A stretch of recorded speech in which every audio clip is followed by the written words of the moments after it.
pit. Then you had a damn tar pit, you know. You had a bed of thorns, you know. But then you deal with that longevity. So now when you come into these scriptures, it's the same way. So at first you're all excited about it. But then there's a part, go to Revelation 10 and 7. And go ahead. And then go to the precept where the bitter part, you know. This is Job chapter 2, verse 10. He said, but he said unto her, I'm checking that. Then he said unto her, this was he was talking to Job's wife, thou speakest as one of the foolish women speaketh. What? Shall we receive good at the hand of the Most High? And shall we not receive evil?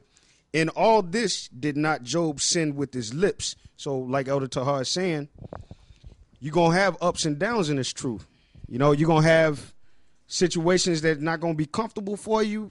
And then sometimes, man, the truth feels like you in heaven, man. You know, when the Lord gives you a revelation or something, man, you like, damn, this is beautiful. The Lord's working with me. But it's not like that all the time. Sometimes feel like you're in hell. Yeah, most times. Most times feel like you're in hell. That's right. Exactly. Now, this is the book of Revelations, chapter 10, verse 9. It says, and I went unto the angel and said unto him, give me the little book. And he said unto me, take it and eat it up, and it shall make thy belly bitter, but it shall be in thy mouth sweet as honey. Yeah, so the part where it says that belly bitter, that's talking about when you digest it. You know, there's certain foods out there, when you eat it, tastes sweet going in, but there's a bad aftertaste. So when you taste this book, it's sweet to you, but then there's a bad aftertaste, but it goes into your belly. So you have to, endure it, right?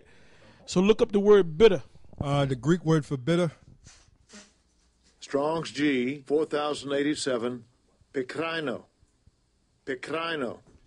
And it says to make bitter, to produce a bitter taste in the stomach, to embitter, exasperate, render angry.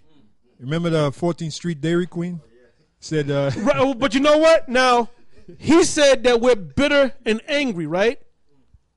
Bitter, angry spirit. Well, why do you think we have a bitter, angry spirit? Because we done took these scriptures and we done digested these scriptures in our bowels. That's right. And that's why we're bitter and angry. And you don't seem to be bitter and angry. You know why?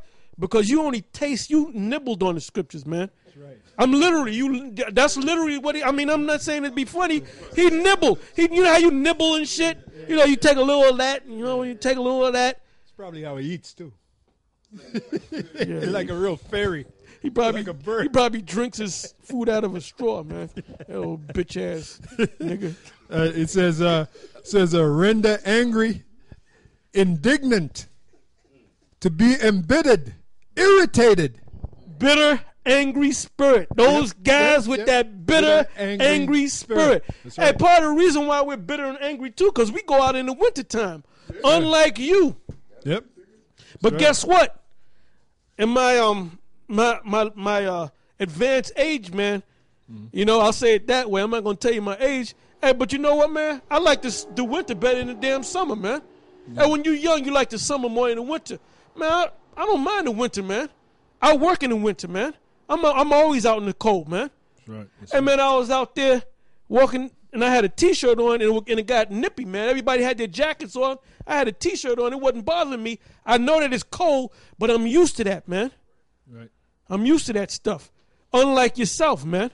Now, one of your men, the pillhead nigga, he got a head like a pill. He came out there, and he was talking shit, and he mentioned my name. He said, look, Tahar, just because we don't go out there in the winter, we ain't trying to prove nothing to you. I said, no, you ain't coming out there to prove nothing to me, man. Right. I'm cutting you because the Most High told you to go out there in the winter, man. That's right. Meaning be instant in season and out of season. We saw you go off, and we got on your ass, and we cursed your ass out. That's right. But all that winter, you had to deal with that shit, and you didn't go out all that winter when you were getting cut half of the winter.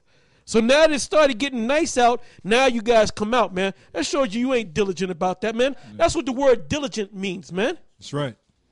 You half-ass, man. The Most High ain't dealing with half-ass people.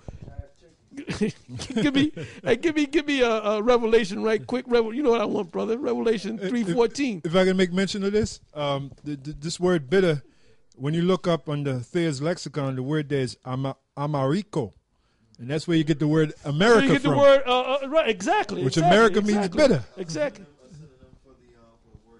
Speak on the mic.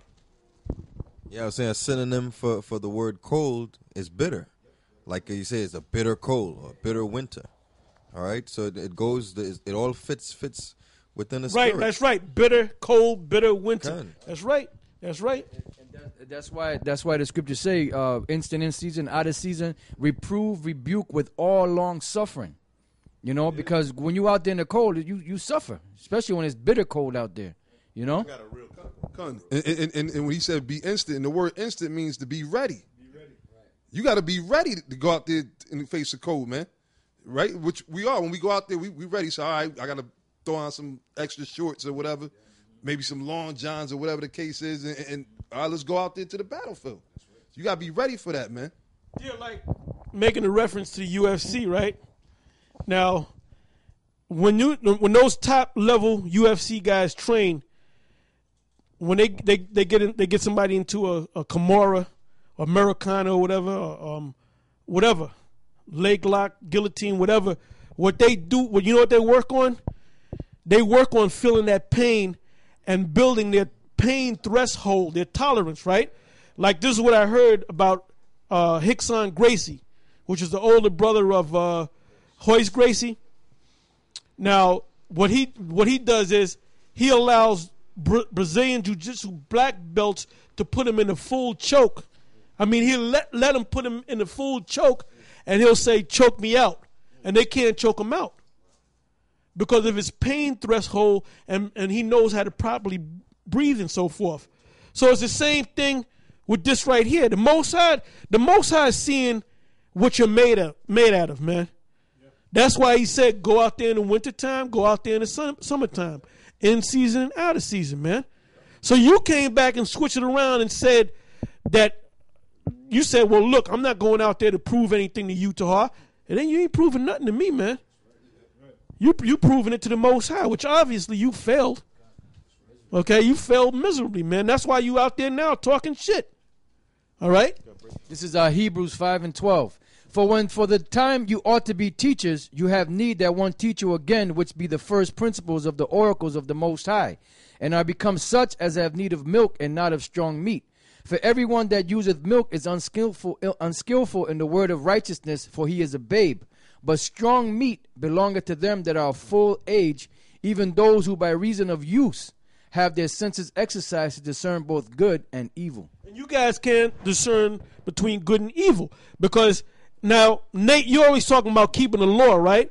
It tells you in Deuteronomy 22, where it tells you about if you see a damsel out there and she's not betrothed, and you lie with her, and you go to her father and you give the father 50 shekels of a silver because you humbled her, right? Now the word humble is from the Hebrew word. Got to go back to the Hebrew. The word ainah, which means to put something on somebody by force, harden. So the word humbled means rape. All right, and you can't see it, man. But yet you claim to keep the law, but you're against that law. If you're guilty of one law, guess what? If you break one law, you're guilty of all of them. Yeah, and then the precept here for when it says of use, the precept in the margin says of inhabit or perfection, meaning that this is something that you do of inhabit. You know, you read the scriptures, you study them, you break it down, you go into the language, you go out there speaking. You know, you endure things, and that's how it becomes a habit. You know, that's why, you know, when people come up and ask you a question, you're able to break it down. Why? Because you've done your studying, and over the years, the constant repetition of you going out there and doing it, it just comes out naturally. Go ahead, Al. This is Proverbs chapter 20:4. The sluggard will not plow by reason of the cold. Therefore shall he beg and harvest and have nothing. The sluggard. But no, the key word is plow. Plow, yep. Oh, yeah. Come on now. Plow, yep. Come on now. Yeah, Come on. and you know, we looked up that word rape because we, you know, that's what we do, and the word rape simply means to grab. It has nothing to do with sex. Right. You know, it just the word simply means to grab, just like the word gay.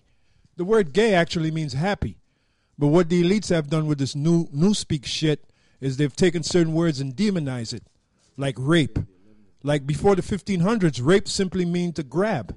Now rape means you grabbed a woman and had sex with her. It had nothing to do with a woman. Yeah, it had nothing to do with a Like woman. the rape